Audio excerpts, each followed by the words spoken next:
আসসালামু আলাইকুম ভিউয়ার্স। আজ আমি আপনাদের নিয়ে চলে এসেছি দক্ষিণ পূর্ব এশিয়ার এক অসাধারণ শহরে, মালয়েশিয়ার রাজধানী কুয়ালালামপুর। একটি শহর যেখানে আধুনিকতা আর ঐতিহ্য হাত ধরাধরি করে চলে। এই ভিডিওটিতে আমি আপনাদেরকে ঘুরিয়ে দেখাবো বুকিত বিংটাং, জালান আলোর, বাতু কেভস, প্যাভিলিয়ন মল এবং শেষ করব বিখ্যাত কেএলসিসি টুইন টাওয়ার দিয়ে। ভিডিওটি শেষ পর্যন্ত দেখুন, কারণ প্রতিটি জায়গাতেই রয়েছে আলাদা আলাদা চমক। চলুন শুরু করা যাক। বুকিত বিংটাং কুয়ালালামপুরের সবচেয়ে প্রাণবন্ত এবং ব্যস্ত এলাকা।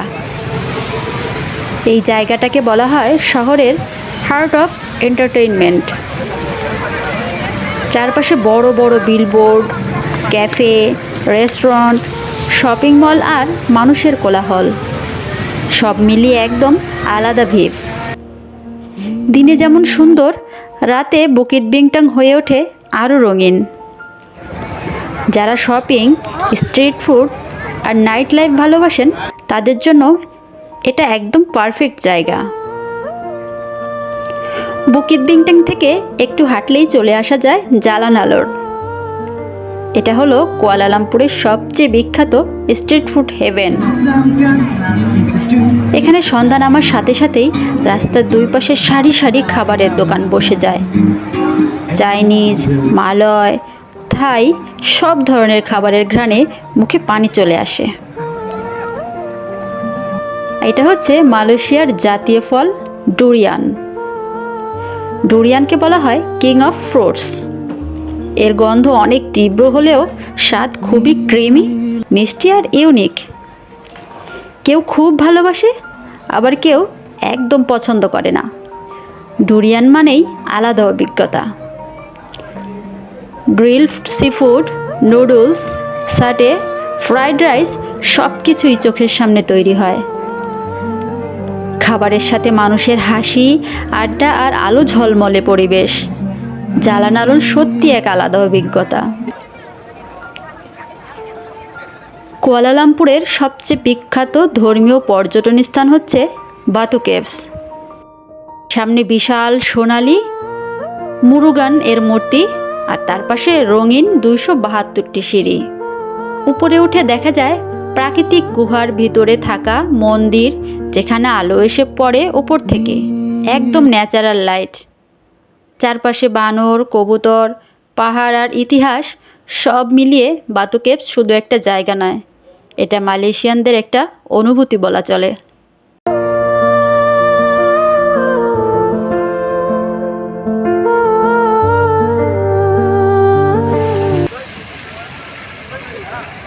প্যাভিলিয়ন কুয়ালালামপুরের একটি বিলাসবহুল শপিং প্যারাডাইস। ভিতরে ঢুকলেই চোখে পড়বে সুন্দর আর্কিটেকচার, বড় বড় ব্র্যান্ডের শোরুম আর পরিষ্কার পরিচ্ছন্ন পরিবেশ। এখানে আন্তর্জাতিক ব্র্যান্ড থেকে শুরু করে লোকাল ব্র্যান্ড সবই আছে। শুধু শপিং নয়, খাবারের জন্য প্যাভিলিয়ন অসাধারণ। পরিবার বা বন্ধুদের নিয়ে সময় কাটানোর জন্য এটি একদম পারফেক্ট জায়গা। প্যাভিলিয়ন থেকে সুরিয়া কেএলসিসি হেঁটে যেতে প্রায় 15 থেকে 20 মিনিট সময় লাগে। আর এলআরটি অথবা এমআরটিএ মাত্র একটি স্টেশন পেরোলেই কেএলসিসি টুইন টাওয়ার।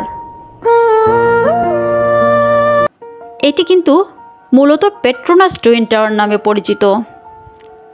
পুরো এলাকাটাকে মিলে বলা হয় কেএলসিসি টুইন টাওয়ার। মানুষ সহজভাবে কেএলসিসি টাওয়ারও বলে রাখে। এই পেট্রোনাস টুইন টাওয়ারের উচ্চতা 452 মিটার, অর্থাৎ 88 তলা। এর নির্মাণ শেষ হয়েছিল 1998 সালে এবং উদ্বোধন হয় 1999 সালে।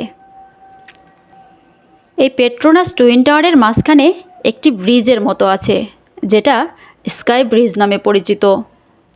এটির অবস্থান টুইন টাওয়ারের 41 থেকে 42 তলার মধ্যে। এর উচ্চতা প্রায় ভূমি থেকে 170 মিটার এবং দৈর্ঘ্য 58 মিটার। এই ব্রিজটি শুধু সৌন্দর্যের জন্যই নয়, জরুরি অবস্থায় 2 টাওয়ারের মধ্যে চলাচলের জন্য তৈরি করা হয়েছে। সামনে দাঁড়ালে সত্যিই মনে হয় মানুষ কতটা অসাধারণ কিছু তৈরি করতে পারে। এই টাওয়ারটা শুধু মালয়েশিয়ার নয়, পুরো বিশ্বের একটি পরিচিত প্রতীক। চারপাশে সুন্দর পার্ক, ফোয়ারা আর খোলা জায়গা। বিশেষ করে সন্ধ্যার সময় এখানকার আলো আর পরিবেশ মন ছুঁয়ে যায়। রাতে যখন টাওয়ার দুটো আলোয় ঝলমল করে তখন দৃশ্যটা সত্যি স্বপ্নের মতো লাগে। এই ব্রিজটির নাম সালোমালিং ব্রিজ। এটি কুয়ালালামপুরের আধুনিক সৌন্দর্যের এক অনন্য নিদর্শন। দিনে সাদা রঙের ডিজাইন শান্ত আর সুন্দর, আর রাতে রঙিন আলোয় ঝলমল করে পুরো এলাকা আলোকিত করে তোলে। হেঁটে চলার জন্য তৈরি এই ব্রিজটি কাম্পুং বারু ও কেএলসিসি এলাকাকে যুক্ত করেছে, আর পর্যটকদের জন্য এটি এখন একটি জনপ্রিয় ছবি তোলার স্পট। ভ্রমণে এলে এই জায়গাটি মিস করবেন না। সব মিলিয়ে কুয়ালালামপুর এমন একটি শহর যেখানে আধুনিক বিল্ডিং, ঐতিহাসিক স্থান, সুস্বাদু খাবার আর বন্ধুত্বপূর্ণ মানুষ সব কিছু একসাথে পাবেন। এই ভিডিওটি যদি আপনার ভালো লেগে থাকে তাহলে অবশ্যই লাইক দিন, কমেন্ট করে জানান কোন জায়গাটা আপনার সবচেয়ে ভালো লেগেছে। আর নতুন নতুন ভ্রমণ ভিডিও পেতে চ্যানেলটি অবশ্যই সাবস্ক্রাইব করুন। আর নতুন কোনো জায়গা নিয়ে ফিরে আসবো ইনশাআল্লাহ। ততক্ষণ পর্যন্ত ভালো থাকুন, সুস্থ থাকুন। আল্লাহ হাফেজ। See you in the next video.